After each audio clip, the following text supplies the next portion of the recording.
네,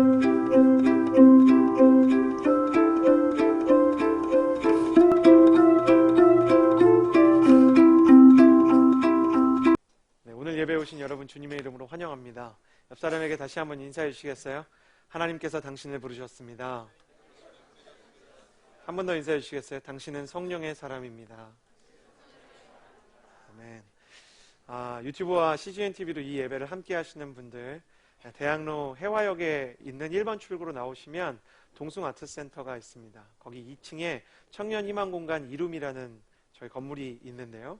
거기에 오전 10시까지 오시면 여러분과 저희가 함께 폴트에서 예배할 수 있습니다.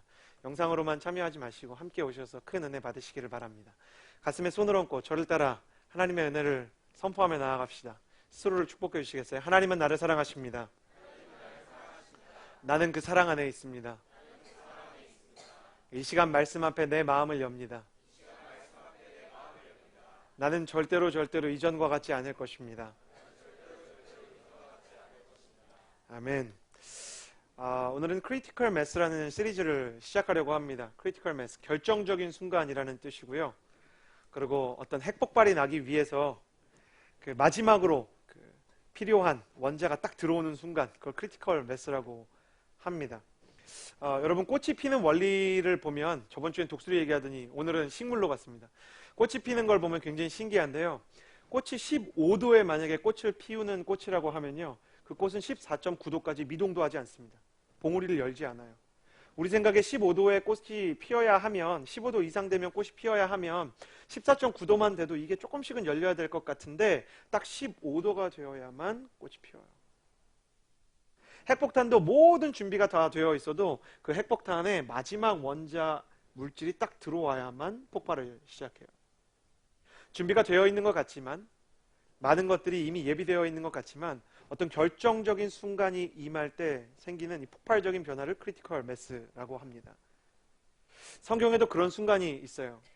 제자들이 사도가 된 시기, 하나님의 말씀이 권능으로 임하여서 하나님의 역사가 세계 만방에 시작된 시기, 그것이 바로 사도행전의 이야기입니다. 오늘서부터 온누리 교회는 사도행전 전체를 1장서부터 28장까지 나눌 것입니다. 온누리 교회가 처음 세워졌을 때요, 1980년대에 하나님께서 하영주 목사님과 온누리교회 초대 성도들에게 주셨던 비전이 뭐냐면 사도행전적 교회였어요. 저를 따라해 보시겠어요? 사도행전적 교회. 이것이 온누리교회가 가지고 있는 독특한 비전이었어요. 하영주 목사님은 이 사도행전적 교회의 비전을 나누기 위해서 사도행전을 생애 2번 처음부터 끝까지 설교하셨는데요.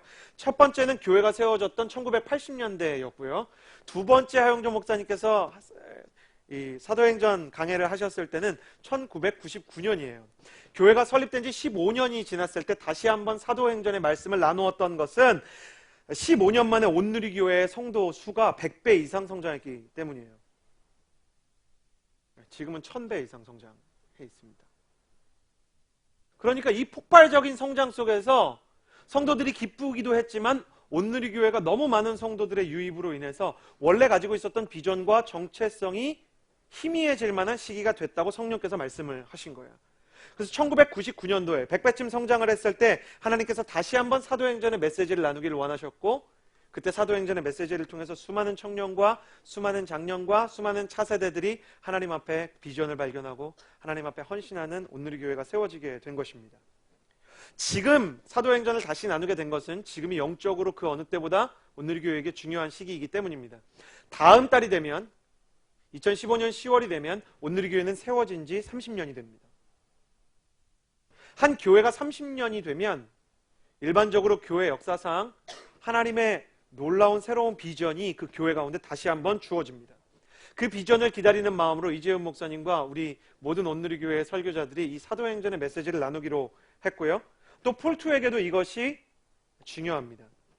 온누리교회에서 외부에 서빙고와 양재가 아닌 다른 장소에 외부 공동체를 개척한 일들이 꽤 있었는데요. 지금으로부터 한 15년, 16년 요 정도 시간 동안 온누리교회가 외부의 개척을 시도했는데, 교회를 세우고 나면 외부에 있는 교회이기 때문에 조금씩 청년들이 줄어들었습니다. 그런데 올해 특이한 현상이 일어났어요. 외부 공동체 사상 처음으로 폴투가 성장을 시작한 겁니다. 이유는 모릅니다. 이걸 찬양팀이 훌륭해서라거나 아니면 뭐 공간의 어떤 부분이라거나 아니면 목회자의 어떤 부분 때문에 하나님께서 우리에게 무언가를 부어주신다고 생각하면 잘못된 생각입니다. 하나님께서 무언가 부어주시고 무언가 성장을 시켜줄 때는 그것에 대한 이유가 있는 것이죠. 그래서 우리도 다시 한번 사도행전의 말씀을 보면서 하나님께서 폴트 공동체에게 바라는 것이 무엇인지를 생각해 보고자 합니다. 하나님께서는 이 말씀을 통해 다시 한번 온누리교회와 폴트에게 하나님께서 가지고 계신 교회의 그림과 하나님의 꿈을 나누기 원하신다고 믿습니다. 나는 이 말씀을 통해서 우리 모두에게 사도행전적인 비전이 회복되는 역사가 있게 되기를 주님의 이름으로 축복합니다. 여러분 각자에게 그리고 폴트 공동체에게 온누리교회에게 하나님께서 주시는 비전이 다시 한번 선명해지고 그 방향과 그리고 우리의 목표가 선명해지는 역사가 일어나게 되기를 주님의 이름으로 축복합니다. 사랑하는 여러분, 그 비전의 일부를 이루는 하나님의 사람이 되십시오. 하나님의 성령의 사람이 될지어다. 하나님께서 여러분에게 그런 일을 일으키실 것입니다. 여러분도 함께 온누리교회와 폴트가 사도행전적 교회가 되기 위해서 기도해 주십시오. 그리고 이 사도행전을 나누는 동안 여러분 스스로에게 또 공동체와 교회에게 크리티컬 매스, 하나님의 결정적인 순간이 찾아오게 해달라고 기도하십시오. 그런 마음으로 우리 사도행전 1장 1절에서 3절까지의 말씀을 같이 한번 읽겠습니다. 사도행전 1장 1절에서 3절까지의 말씀입니다. 같이 읽겠습니다. 시작. 데오빌로여, 제가 먼저 쓴 글에는 예수께서 선택하신 사도들에게 성령을 통해 명령하십니다. 예수께서 고난당하신 후에 자신이 살아계심을 여러 가지 확실한 증거로 사도들에게 직접 보여주셨고 40일 동안 그들에게 사도행전 1장 1절에서 3절까지의 말씀 속에서 우리는 사도행전이 어떤 의도를 가지고 시작되는 책인지 그 서문을 볼 수 있습니다. 먼저 첫 번째 1절에 보면 데오빌러요, 그리고 제가 먼저 쓴 글에는 이라는 이야기가 나옵니다. 데오빌러요, 제가 먼저 쓴 글에는, 여기서 제가 먼저 쓴 글이 뭐냐면 누가복음이에요. 사도행전은 누가가 썼는데 사도행전을 쓴 이 누가라는 사람이 사도행전을 쓰기 전에 그 전편으로 쓴 것이 바로 누가복음입니다. 그래서 누가복음 첫 번째에서도 데오빌로에게 이렇게 이야기하는 이 인사말이 있습니다. 그러면 데오빌로라는 사람은 누구냐? 데오빌로라는 뜻은 데오스, 신에게, 필레오, 사랑을 받은 사람, 하나님의 사랑을 받는 사람이라는 뜻이에요. 그러니까 사도행전의 내용 자체가 무엇을 암시하고 있냐면 하나님의 사랑을 이미 받은 제자들이 하나님의 사랑이 필요한 데오빌로들에게 그 편지를 쓰는 것이죠. 물론 이 데오빌로라는 사람은 로마의 어떤 한 정치인이었을 것입니다. 유력한 사람이었을 것입니다. 그러나 이 데오빌로라는 이름이 그의 본명이었을 것이라고 생각하는 신학자는 많지 않습니다. 데오빌로라는 것은 이 편지가 발각되었을 때도 그 사람이 누군지 모르게 하기 위해서 마련한 하나의 닉네임 같은 거죠. 우리가 FA 선교사를 보내면 반진영 우리 선교사 안전하게 돌아왔기 때문에 할 수 있는 얘기지만 스테반이라는 예명을 붙여서 보내듯이 데오빌로도 하나의 예명이었던 거예요. 하나님의 사랑을 받는 자. 누가에게 그런 마음이 있었어요. 내가 하나님의 사랑을 받고 하나님의 복음을 받았는데 이제는 당신도 이 사랑과 이 복음을 들었으면 좋겠다. 사도행전은 하나님의 사랑을 받은 자가 하나님의 사랑을 받아야 할 자에게 가는 역사입니다. 나는 여러분이 하나님의 사랑을 받고 하나님의 사랑이 필요한 자들에게 가서 그 사랑을 확장시키는 하나님의 사람이 되기를 주님의 이름으로 축복합니다. 사도행전의 역사가 그런 것이었습니다. 그러면 사도행전을 쓰기 전에 이 누가가 썼던 먼저 쓴 걸 누가복음에는 뭐가 써 있었느냐? 1절과 2절 말씀, 3절 말씀의 내용이 나오는데 1절에 예수께서 일하시고 가르치시기 시작하신 모든 것, 예수님의 사역과 그리고 2절에 선택하신 사도들에게 성령을 통해서 명령하신 후 하늘로 들려 올라가신 날까지의 일을 기록했습니다. 예수님이 일을 하셨어요. 사람들을 만나고 사람들을 케어하셨어요. 그리고 예수님께서 가르치셨어요. 예수님 입장에서는 가르치신 거고 제자들 입장에서는 배운 거예요. 그리고 예수님이 선택한 제자들이 있었어요. 예수님이 일을 하고 예수님이 무언가를 가르칠 때 그것의 첫 번째 수혜자가 되었고 그것의 첫 번째 확장자가 되었던 예수님의 12 제자들이 있었어요. 그들에게 예수님께서 성령으로 명령을 하시고 성령으로 그들에게 길을 알려주셨어요. 그런데 예수님께서 그렇게 놀라운 일을 행할 때 제자들이 막 놀라고 성장을 하고 자기들이 무엇이 된 것처럼 충만했는데 갑자기 예상치 못한 일이 생겨요. 3절에 예수님께서 고난당하셨다는 거예요. 예수님께서 십자가에 달려서 돌아가셨어요. 예수님이 십자가에 달려서 돌아갔을 때 예수님과 함께 일하고 예수님의 가르침을 가장 먼저 받았고, 그리고 예수님이 선택하시고 성령으로 그들을 도우셨던 제자들이 전부 다 어떻게 했냐면, 한 명은 예수님을 팔았고 나머지 11명은 예수님을 부인하거나 도망갔어요. 3년이나 신을 직접 만난 사람들이 물고기 2마리와 보리떡 5개로 남자만 5,000명, 2만 명의 사람들이 아무것도 없었는데 음식을 먹는 것을 눈으로 본 사람들이, 의학적으로 완전히 죽고 숨이 멎고 심장이 뛰지 않는 여자아이가, 이 소녀가 죽은 것이 아니라 잔다 할 때 웃었다가 그것이 다시 일어나는 기적을 보았던 사람들이, 심지어 죽은 지 3일이 지났던 나사로가 무덤에서 걸어 나온 것을 보았던 사람들이, 예수님께서 십자가에 못 박히시자 다 도망갔어요.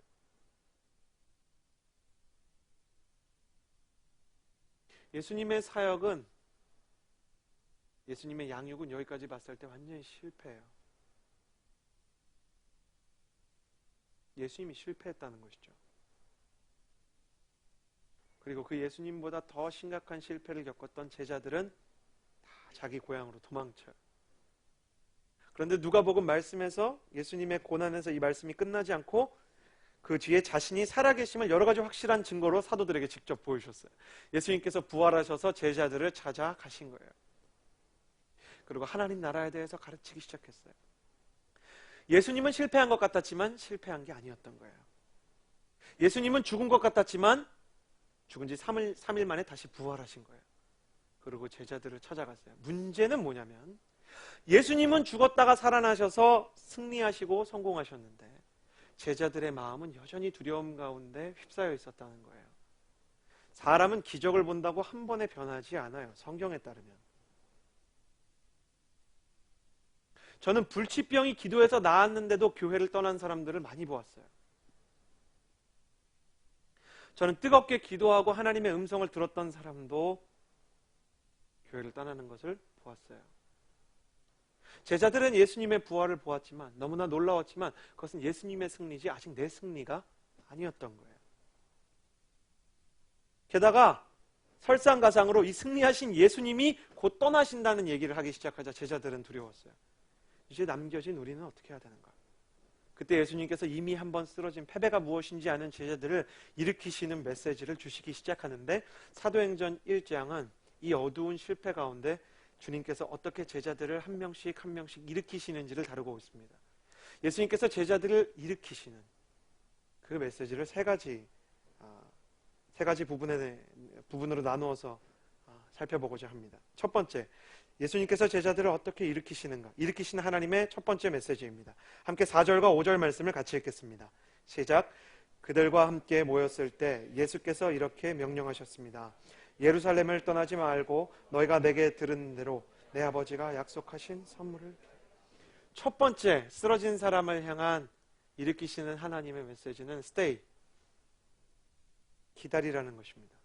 기다리라. 기다려라. 예수님이 제자들에게 예루살렘을 떠나지 말라라고 말씀하셨을 때 제자들의 마음이 무거웠어요. 왜냐하면 예루살렘이라는 장소가 제자들에게는 연약하고 비겁한 자신의 모습이 적나라하게 드러났던 곳이기 때문입니다. 예루살렘에 들어오기 전까지 갈릴리나 혹은 벳세다나 가버나움에 있을 때 제자들은 예수님과 함께 놀라운 기적을 이루었어요. 예루살렘으로 들어오기 직전에 있었던 여리고까지만 해도 예수님과 함께 소경을 고쳤어요. 근데 제자들이 완전히 실패한 자리가 어디였냐면 예루살렘이었어요. 여러분 그런 마음 하세요? 이별하고 나면, 어떤 이별을 이렇게 슬프게 하고 나면 갔던 장소 중에 어디는 못 가요. 어디는 못 가요. 그 사람 생각이 나서. 그리고 내가 어떤 사람과의 관계에 있어서 굉장히 큰 트러블을 겪으면 그 사람을 다시 보지 못해요. 사람은 그래요. 제자들이 실패했을 때 그래서 나는 다시 고기를 잡으러 가겠소 하고 갈릴리로 낙향했고, 어떤 사람들은 엠마오라는 듣도 보도 못한 도시로 다시 한번 돌아가겠다고 둘이서 짝을 지어서 내려갔어요. 도망칠 때 특징이 뭐였는지 알아요? 혼자 도망친 사람은 없다는 거예요. 베드로가 이렇게 얘기했어요. 나는 고기 잡으러 가겠소. 이 말은 함께 고기 잡으러 갈 사람 모집합니다. 3분의 1 이렇게 한 거예요. 나머지 사람들 초청하는 거예요. 그러니까 다른 사람들이 베드로 따라서 같이 갔어요. 요한도 갔어요. 세베대의 두 아들과 세베대의 두 아들이 베드로를 따라서 이렇게 갔어요. 엠마오로 갈 때도 혼자 가지 않았어요. 둘이 내려갔어요. 실패한 사람도 누구를 끌고 가고자 하는 물귀신 같은 마음이 있는 거예요. 근데 예수님께서 그들을 다시 예루살렘으로 불러왔어요. 갈릴리에서 이미 제자들을 만났는데 갈릴리에 내버려 두지 않고 걸어서 3주 이상 걸리는 예루살렘까지 제자들을 데리고 왔어요. 그리고 여기서 떠나지 말라고 얘기하는 거예요. 사람이 수치를 느끼는 곳에서 머물고 싶어 하지 않는다는 것을 하나님은 아세요. 그럼에도 불구하고 그곳을 떠나지 말라고 말씀하셨어요. 실패와 절망, 수치의 자리를 함부로 떠나지 말아라. 이렇게 얘기한 거예요. 왜? 왜 하나님 내가 상처를 받은 그 자리를 떠나면 안 됩니까? 왜 하나님 내가 아픔을 가지고 있는 이 장소를 떠나면 안 됩니까? 제자들의 마음 가운데 그런 예수님에 대한 질문이 있었어요. 왜 하나님 여기 있어야 됩니까?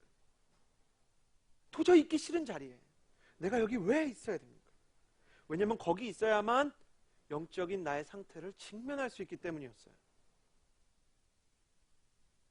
왜 영적인 상태를 직면해야 하느냐?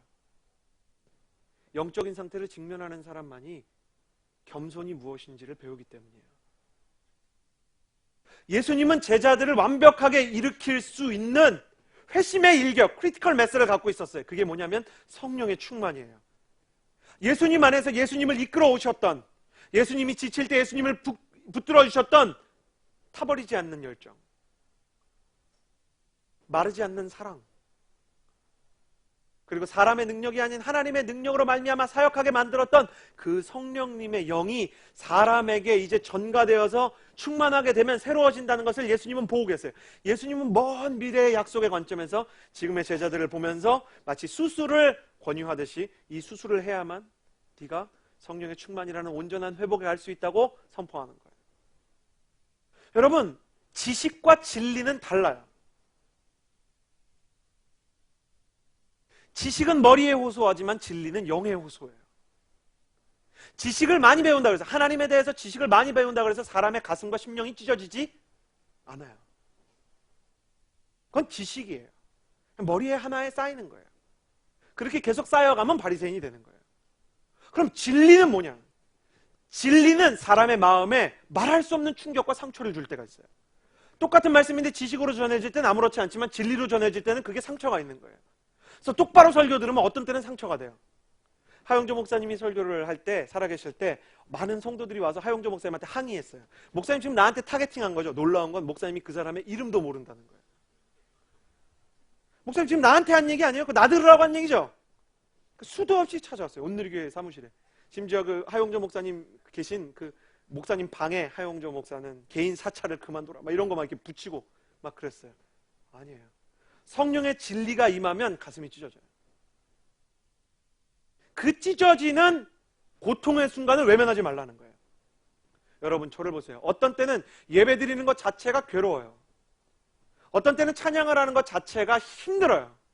찬양이 안 나오는 거예요. 하고 싶어도 안 나와요. 기도를 하고 싶은데 기도가 안 나올 때가 있어요. 말씀을 보고 싶은데 말씀을 보면 내 추악한 모습들이 드러나는 것 같아서 볼 수가 없을 때가 있어요. 그러면 여러분 아프면 병원에 안 갈 것입니까? 여러분은 감기가 걸리면 감기가 걸렸다는 이유로 식음을 전폐할 것입니까? 물을 먹지 않을 것입니까? 사람이 참 희한해요. 몸이 아프면 병원에 가고 몸이 아프면 음식을 오히려 잘 차려 먹지만 영적으로 병이 들면 도망치려고 해요. 그것은 우리의 본성의 어떤 부분이 뒤틀렸기 때문이에요. 사단이 자꾸만 우리를 도망치라고 하는 거예요. 직면할 필요 없다는 거예요. 그래서 지식이 쌓이면 회피하는 수단 중에 하나로 뭐가 생기냐면 정죄를 해요. 저 사람이 어떻게 저럴 수 있냐 이거예요. 근데 진리가 쌓이면 내가 회개를 해요. 지식은 정죄를, 진리는 회개를 낳아요. 너의 영적인 상태를 바라보고 그것에 대해서 가슴 찢는 마음으로 이 진리의 말씀을 듣고 무너졌던 너를 외면하지 말고 잊지 말고 하나님 앞에 하나님의 성령이 아니면 나는 살아날 수 없다라는 견고한 믿음의 고백을 하라는 거예요. 겸손하지 않으면, 회개하지 않으면 성령이 없어요. 여러분, 우리는 사도행전에서 성령을 받는 방법에 대해서 수도 없이 말씀을 통해서 반복 학습하게 될 거예요. 성령의 충만과 함께 반드시 등장하는 하나님의 명령은 회개하라는 것이에요. 회개하고 성령을 받으라. 회개가 없이는 성령이 없어요. 고통이 없이는 하나님의 영광에 가까이 갈 수가 없다는 것이죠. 여러분, 쿨한 사람이 되지 마세요. 저는 폴투가 쿨한 공동체가 아니라 핫한 공동체가 됐으면 좋겠어요. 내가 정말 찢어진 마음을 가지고 하나님 앞에 뜨거운 눈물로 기도할 때 하나님께서 뜨거운 성령을 채워줘야 되는 거예요. 옆 사람에게 이렇게 인사해 주시길 바랍니다. 핫한 사람이 되십시오. 하나님께서 그것을 채우시기를 원해요. 떠나지 말라는 거예요. 사랑하는 여러분, 하나님에게서 예배의 자리에서 도망치지 마십시오. 도망치지 마세요. 이 시대의 청년들은 영적인 패배와 신앙의 침체가 찾아오면 도피를 그렇게 생각합니다. 잠수를 계획합니다. 이 자리를 떠나서 잠깐 떠나 있으면 시간이 지나면 모든 문제가 다 해결될 것이다. 유부녀 밧세바를 그 남편에게서 빼앗고 나서 하나님을 외면했던 다윗처럼 예배와 기도의 자리에서 자기를 떠나게 하는 거예요. 때로는 찬양이 안 돼도 그 시간을 견뎌내십시오. 그리고 정직하게 이렇게 얘기하면 됩니다. 찬양이 안 됩니다. 때로는 기도가 되지 않을 때 하나님 앞에 그렇게 고백하는 것입니다. 하나님, 기도가 되지 않습니다. 하나님, 말씀이 듣기가 싫습니다.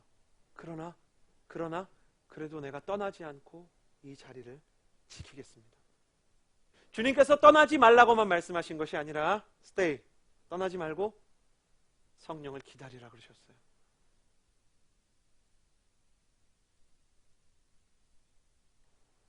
성령의 충만이라는 온전한 회복이 임하기 위해서 하나님께서는 첫 번째 절망의 자리를 떠나지 말라고 하셨고, 두 번째는 기다리라 그러셨어요. 기다리라. 때로는 하나님이 내게서부터 멀리 떠난 것처럼 느껴지고 하나님이 나를 사랑하시지 않는 것처럼 느껴지는 때가 있어요. 그러나 하나님께서 나를 잠시 괴로운 자리에, 실패와 수치가 떠오르는 자리에 두신 것은 나를 낮추셔서 성령의 충만을 부어주시기를 원하시기 때문이에요. 어디까지 낮아져야 되나? 하나님이 보실 땐 더 낮아져야 될 때가 있어요. 성령의 충만이라는 것은 폭포와 같아요. 나를 낮추고 하나님을 높이면 하나님의 임재의 성령이 폭포처럼 떨어져요. 얼만큼 내가 낮으냐에 따라 성령의 임재의 수준이 달라지게 돼 있어요. 하나님 앞에서 나를 낮추고 하나님을 기다리는 거예요. 저는 이 말씀을 읽으면서 폴투에 대해서 그렇게 생각했어요. 폴투는 성령의 강림을 기다리는 연약한 사람들의 공동체가 되어야 한다. 저는 우리가 괜찮은 사람처럼, 우리가 의로운 사람처럼 예배하지 않았으면 좋겠어요. 우리가 하나님 앞에 얼마나 죄인인지를 스스로 시인하고 하나님이 아니면 안 된다는 처절한 고백이 있는 사람이 되었으면 좋겠어요. 그것을 가난한 마음이라고 불러요. 영어로는 쉽게 hungry spirit이라고 하는 거예요. 하나님에 대해서 정말 목마른 사람들. 나는 이 공간에 하나님에 대해서 목마른 사람들과 하나님에 대해서 줄인 사람들이 모였으면 좋겠어요. 성령님의 임재에 대한 갈망이 없다가도 생겨났으면 좋겠어요. 내가 예수 그리스도의 이름으로 명하노니 성령에 대한 임재에 대한 그 모든 갈망을 가로막는 악한 영의 세력은 떠나갈지어다. 여러분의 마음을 하나님에 대한 갈망으로부터 멀어지게 하는 모든 세력이 떠나기를 바랍니다. 여러분의 마음이 성령으로 인해서 그 마음의 갈망이 깊어져야 된다는 것입니다. 첫 번째 하나님께서 제자들에게 주셨던 일으키심의 메시지가 stay, 기다리라는 것이라면, 두 번째는 tune, 조율하라는 것입니다. 함께 6절에서 7절까지의 말씀 같이 읽도록 하겠습니다. 6절과 7절입니다. 같이 읽겠습니다. 시작. 그래서 그들은 다 같이 모여 있을 때 예수께 물었습니다. 주여, 주께서 이스라엘 나라를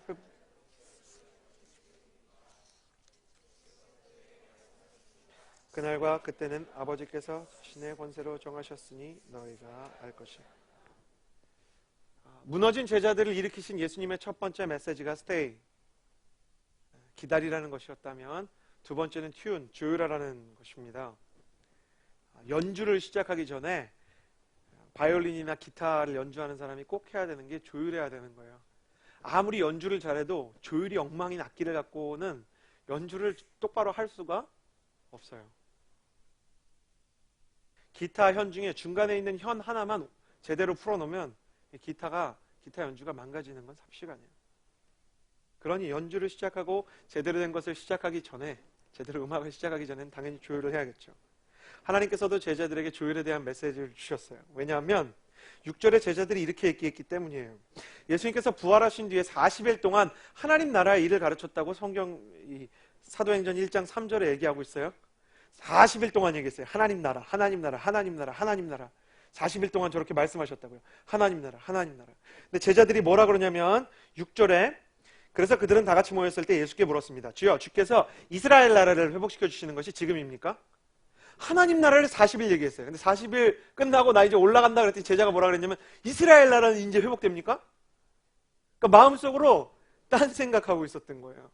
제가 아내한테 정말 이렇게 혼이 날 때가 있어요. 아내가 이렇게 뭐 아이를 키우는 부분이나 이제 우리 아내는 이제 연주를 하니까 이제 음악 악기를 전공했으니까 악기에 대한 자기의 음악에 대한 자기의 고민을 막 이렇게 얘기하고 있는 거예요. 근데 제가 이제 딴 생각을 하고 있으면 여자는 하나님을 닮았어요. 여자는 하나님을 닮았어요. 알아요. 보고 물어요. 내 얘기 듣고 있어? 나 누구랑 얘기하니? 갑자기 그래요. 그럼 제가 뭐라 그러냐면 치킨 먹을까? 갑자기 그래요. 치킨 먹을까? 그럼 아내가 마음속에 치킨이 가득하도다. 말씀하세요. 마음속에 치킨이 가득한 자요. 아내가 하는 얘기를 아내와 같은 공간에서 들었지만 나는 뭘 묵상하고 있었냐면 오늘 저녁에는 과연 치킨을 먹을 것인가? 이게 중요한 거예요. 생각이 다른 데가 있었어요. 제자들이 부활하신 예수님이에요. 이게 처음에 이제 예수님이랑 사역하던 그 예수님도 아니야. 한번 죽었다 살았어요. 그랬는데도 하나님 나라의 얘기를 하는데 알아듣지 못하고 이스라엘 나라에 대해서 얘기를 하는 거예요. 이 예수님과 제자들의 동상이몽. 제자들의 소원은 이래나 저래나 독립이에요. 그 독립돼가지고 아직도 혹시 한 자리 하나 그 생각을 아직도 갖고 있는 거예요. 제가 예수님이면 이제 판 없는 거예요. 나 안 해. 너네랑 이제 안 해. 야, 나 한 번 더 죽었다 살아나야 되니? 나라면 이렇게 했을 거예요. 근데 예수님께서 그렇게 하지 않으셨어요. 그리고 말씀을 하시는데 그날과 그때는 너희가 알 것이 아니다 이렇게 얘기해요. 이 말씀 안에는 중요한 말씀이 들어있어요. 그날과 그때는 너희가 알 것이 아니다. 여기에는 뭐가 들어있냐면 이스라엘이 회복될 날이 올 것이다 라는 메시지가 들어있어요. 이스라엘이 다시 나라를 찾은 때가 언제인지 아세요? 1945년이에요. 그래서 1945년 이전의 신학자들이 이 구절이 이루어질 거라고 믿지 않았어요. 왜냐면 이스라엘 사람들이 다 전 세계 각지에 흩어져 있는데 그래서 예수 그리스도의 말씀이 이렇게 이루어지지 않는 게 있지 않냐라고 자유주의 신학자들이 얼마나 공격을 했는지 몰라요. 그래서 이스라엘이 회복됐을 때 자유주의 신학자들이 상당히 부끄러웠어요. 왜냐하면 실제로 이 말씀이 성취되었기 때문에. 이스라엘의 회복은 될 것이다. 그러나 그렇다고 해서 너희가 그걸 신경 쓰고 있을 때가 아니다. 너희가 관심을 가져야 될 것은 하나님 나라의 확장이다. 하나님 나라, 그것은 대한민국 사람들이 대한민국의 법을 따라야 정상적인 생활을 할 수 있듯이 하나님의 나라란 하나님의 법과 하나님의 마음을 따르는 사람들의 모임이에요. 하나님의 나라, 하나님의 마음과 하나님의 사랑과 하나님의 성령을 경험하는 사람들이 늘어나고 확장되어야 되는 것이 너희의 비전이다. 이렇게 얘기하는 거예요. 어떻게 하면 이 하나님의 마음에 우리의 마음을 조율할 수가 있을까? 어떻게 하면 이 하나님의 비전, 하나님의 나라와 나의 비전이 맞춰질 수 있을까? 예수님은 무슨 방법을 선택한 거냐면 반복해서 다시 말씀하신 거예요. 왜냐하면 예수님 안에는 확신이 있어요. 예수님의 말씀과 하나님의 말은 떨어지지 않고 반드시 성취된다는 믿음. 우리는 하나님의 말씀의 능력을 믿지 못할 때가 있지만 예수님은 하나님의 말씀에 대한 확실한 믿음이 있었어요. 여러분 스스로의 심령 가운데 질문해 보셔야 돼요. 나는 하나님의 말씀에 대한 믿음이 있는가? 믿음이 있는 사람은 말씀을 귀로 듣지 않고 마음에 새겨요. 말씀이 마음에 새겨진 사람은 말씀을 귀로 듣는 사람과 무엇이 다른가? 말씀이 마음에 새겨진 사람은 예배가 끝나도 말씀을 기억해요. 왜냐하면 마음판에 새겨졌기 때문이에요. 저는 말씀을 들을 때 이렇게 필기하는 습관이 있어요. 설교를 할 때 어떤 분이 제가 이제 그 성도의 입장에서 앉아서 예배를 드릴 때 말씀을 필기해요. 말씀을 필기하는 걸 보고 누가 저한테 물었어요. 형, 그거 어차피 다시 보지 않잖아 잘. 근데 왜 적어? 그래서 마음속으로 그랬어요. 내 마음속에 적혀지길 바라는 마음으로 적는 거야. 다시 볼 때가 많지 않았어요. 그러나 저는 말씀을 마음속에 새기는 훈련을 한 거예요. 여러분, 청년의 시기에 왜 나는 쉽게 낙심하는가? 왜 나는 쉽게 세상의 욕심에 무릎을 꿇는가? 왜 나는 하나님이 원하시는 수준까지 변화를 하지 못하는가? 하나님의 말씀이 가슴에 새겨지지 않았기 때문입니다. 나는 오늘로부터 이 사도행전의 말씀이 여러분의 마음 신비에 새겨지는 역사가 있게 되기를 주님의 이름으로 축복합니다. 여러분의 마음 깊숙한 곳에 여러분의 영혼에 하나님의 말씀이 새겨져야 된다는 것입니다. 그리고 나면 여러분이 소원으로 갖고 있는 제자들과 같은 이스라엘 나라에 대한 일들은 너희는 먼저 그의 나라와 의를 구하라. 그리하면 이 모든 것이 너희에게 이루어지리라. 말씀하셨던 마태복음 6장 33절의 말씀처럼 여러분의 인생 가운데 자연스럽게 이루어지는 것들을 보게 될 것입니다. 그깟 다이어트 이루어질 것입니다. 25년 동안 모태솔로로 살았던 여러분이요, 결국은 생기게 될 것입니다. 안 생긴다는 세상의 저주에 여러분의 마음을 두지 마십시오. 그것은 자연이 될 것입니다. 하나님은 하나님의 때에 맞게 일을 하십니다. 하나님은 아주 빠른 때도 없고 아주 느린 때도 없어요. 저를 따라해 보시겠어요? 하나님은 아주 늦게 오시는 법도 없고 아주 빨리 오시는 법도 없다. 하나님은 늦게 오시지도 않고 빨리 오시지도 않고 정확한 시간에 오세요. 목사님, 저걸 진짜 믿으십니까? 전 진짜 믿어요. 하나님이 지금까지 필요한 것들을 필요한 정확한 타이밍에 주셨어요. 어떻게 합니까? 그게 하나님이 준 거를 받고 나면 알아요. 받고 나면 이게 진짜 나한테 필요한 시간이구나. 여러분, 가슴에 손을 얹고 여러분의 신앙생활을 돌아보십시오. 하나님께서 정말 절묘한 때에, 정말 필요한 때에 여러분에게 정말 확실한 가장 필요한 것을 주신 때가 없었습니까? 지금은 없을 수 있지만 여러분의 인생 가운데 없었습니까? 그 일이 또 이루어질 것입니다. 그때 가면 하나님께서 정확한 때에 주시는구나 알게 될 것입니다. 그것이 성취되는 것을 보기 위해서 하나님의 마음과 내 마음이 맞게 해달라고, 조율되게 해달라고 기도하면서 말씀을 기억하고 마음에 새기십시오. 하나님의 말씀의 사람이 될지어다. 더 확신을 가지고 아멘 하십시오. 하나님의 말씀의 사람이 될지어다. 여러분이 실제로 말씀의 사람이 될 것입니다. 성령의 사람이 될 것입니다. 성령의 사람이 될지어다. 연약했던 제자들이 결국 이스라엘 나라를 꿈꾸던 사람들이 50년이 지난 이 시점에 이 순간을 기억하면서 때와 기하는 아버지께 있는 것이요, 너희는 하나님의 나라를 구하라는 말씀을 기억하고 있지 않습니까? 여러분의 인생의 사도행전에 대한 새로운 영적인 역사와 새로운 변화가 일어나게 될 것입니다. 세 번째, 하나님께서 우리에게 주시는 일으키심의 메시지 같이 읽기를 원합니다. 그 유명한 사도행전 1장 8절입니다. 같이 읽겠습니다. 그러나 성령께서 너희에게 오시면 너희가 권능을 받고 예루살렘과 온 유대와 사마리아와, 한 번 더 읽읍시다. 같이 한번 읽었으면 좋겠습니다. 시작. 그러나 성령께서 너희에게 오시면 예루살렘과 온 유대와 사마리아와 땅끝까지 이르러 내 증인. 일으키시는 하나님의 세 번째 메시지는 believe, 믿으라는 것입니다. stay, 기다리고, tune, 조율하면서, 세 번째, believe, 믿으라는 것입니다. 사도행전 1장 8절은 여러분이 잘 아시는 대로 교회 역사상 가장 많이 읽혀진 구절 중에 하나입니다. 요한복음 3장 16절과 함께 가장 많이 읽혔던 이 메시지, 왜 이렇게 많이 읽혔는가? 이 안에 우리의 유일한 소망, 성령님에 대한 비밀이 숨어있기 때문입니다. 이 구절 안에 숨어있는 것들을 몇 가지 알아봅시다. 먼저 성령이 임하시면 권능을 받는다라는 메시지가 들어있습니다. 여기서 권능이라는 단어는 헬라어로 두나미스라는 단어인데, 이 두나미스라는 단어에서 영어 다이너마이트가 나왔어요. 그러니까 이 두나미스라는 단어는 완전히 폭발하는 능력이에요. 기대했던 수준의 어떤 조그만 재능 수준이 아니고 하나님께서 그 심령 전체를, 인생 전체를 폭발시켜서 날려버릴 정도의 능력이라는 거예요. 하늘의 능력은 하늘로부터만 주어집니다. 사람 만난다고 주어지는 게 아니에요. 영적으로 답답하면 우리가 자주 하는 착각이 하나님의 사람을 만나면 내가 하늘의 사람이 똑같이 될 거라고 생각해요. 아니요. 하나님의 사람을 만나서 사람이 변하는 것이 아니라 하나님을 만나서 변화되는 거예요. 하나님의 사람을 만나면 도전을 받을 수 있어요. 하나님의 사람을 만나는 거는 백화점에 들어가서 물건 사기 전에 안내데스크에서 매장 어딨냐고 묻는 거랑 비슷한 거예요.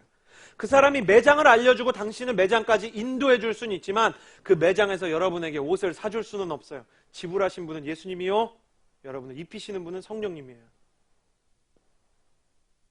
안내데스크 언니를 붙잡고 백화점에서 물건 산 것처럼 신나하는 사람이 있다면 전문 용어로 광년일 것입니다. 미친 사람이죠. 언니, 저 매장이 어디예요? 언니, 저기 유니클로 매장이 어디예요? 저쪽이에요. 아, 정말요? 옷 샀어! 이상한 거예요. 사람을 만나서 변화되는 것이 아니라 하나님을 만나서 변화돼야 돼요. 사람의 궁극적인 변화는 성령의 충만을 통해서만 일어나는 거예요.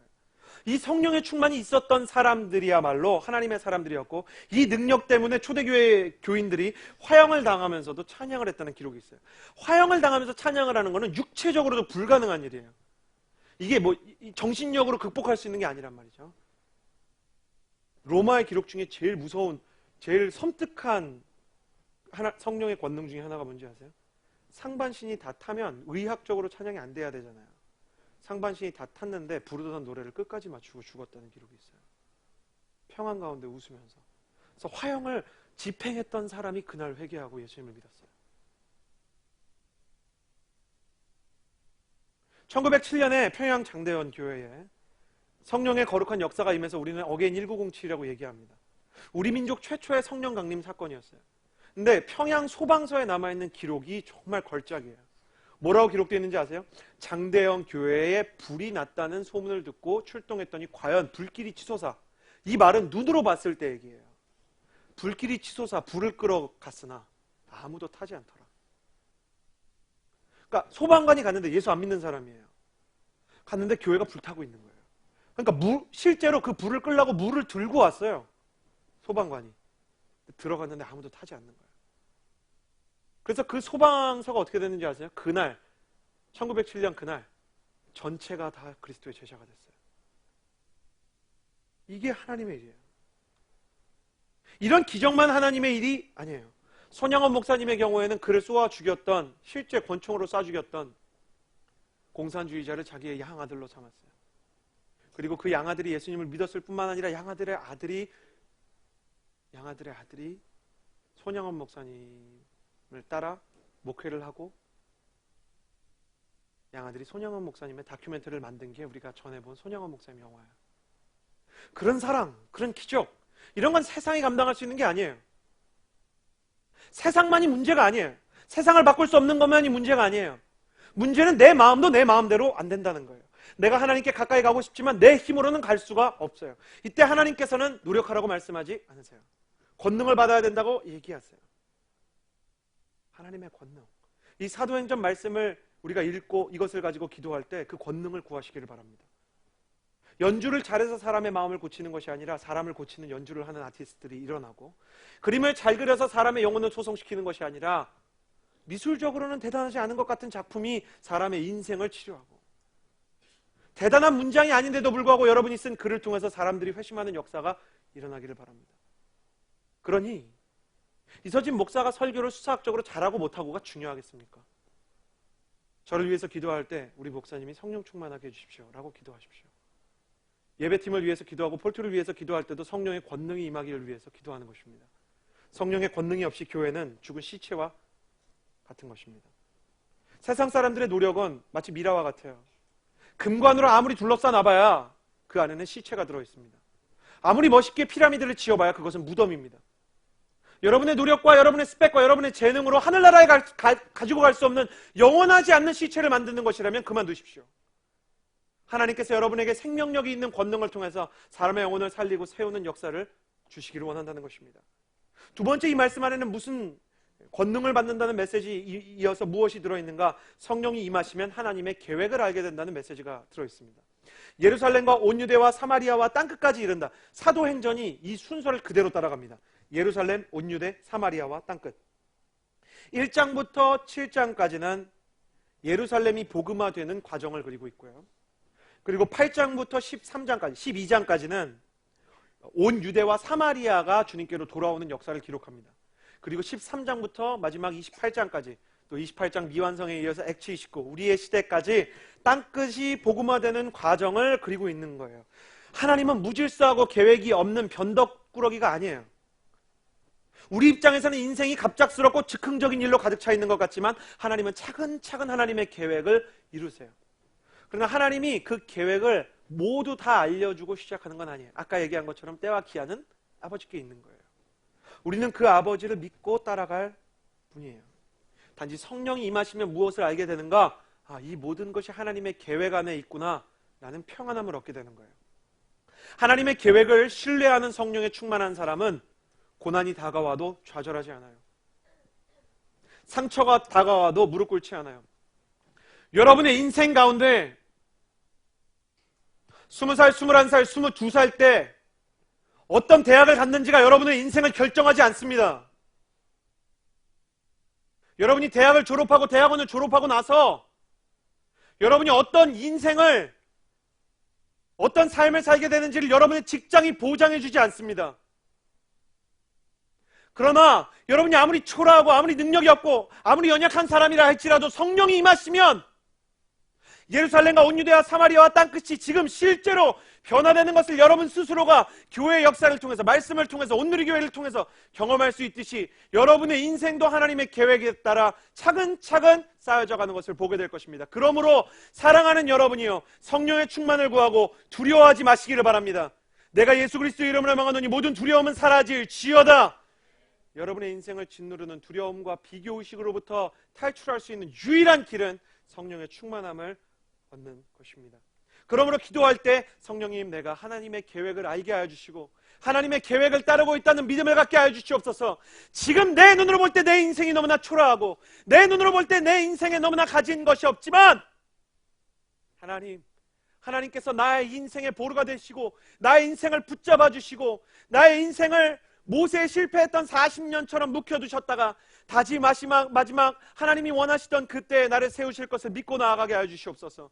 요셉은 감옥에 갇혔고 다니엘은 포로로 끌려갔고 다윗은 도망자였습니다. 여러분의 인생이 뭐가 그렇게 비참하고 뭐가 그렇게 없고 뭐가 그렇게 엉망입니까? 하나님은 없는 것을 있는 자처럼 부르시는 하나님, 바라는 것들의 실상이요 보지 못하는 것들의 증거, 그 믿음을 요구하시는 하나님이십니다. 여러분이 오늘 이 말씀이 끝나고 기도할 때 하나님께서 여러분에게 흔들리지 않는 믿음을 주셔서 여러분의 마음 가운데 도사리고 있는 모든 사단의 두려움이 떠나가는 역사가 있게 되기를 주님의 이름으로 축복합니다. 하나님께서 여러분에게 그런 마음을 주시기를 원하세요. 세 번째, 성령이 임하시면 증인이 된다. 예수님은 성령이 임하시고 나면 증인이 되기 위해서 힘쓰라고 말하지 않으셨어요. 증인이 되려고 막 애쓰고 막 내가 막 계획해가지고 막 어떻게 해보려고 그러고 막 사랑 안 되는데 막 겁나 사랑해보려고 막 힘쓰고 애쓰고 막 그러다가 막 안 되나 봐요. 에이 막 그게 아니라는 거예요. 예수님은 뭐라 그랬냐면 성령이 임하고 나면 증인이 되라고 명령하신 게 아니라 성령이 임하시면 증인이 될 것이다라고 약속을 해주셨어요. 명령보다 중요한 건 약속이에요. 순종 중에 최고는 믿음이에요. 믿음이 가장 좋은 순종이에요. 그래서 첫 번째 메시지처럼 절망의 자리에서 떠나지 않는 거예요. 1907년 이 나라 이민족에게 성령이 임할 수밖에 없었던 가장 큰 이유는 뭐였냐면 1907년에 일제의 한일 합방 전략이 체계적으로 시작됐기 때문이에요. 공식적으로는 1910년에 우리나라가 일본의 식민지가 되었지만 1907년부터 모든 것이 하나하나 사라지기 시작했어요. 풍전등화와 같이 흔들리는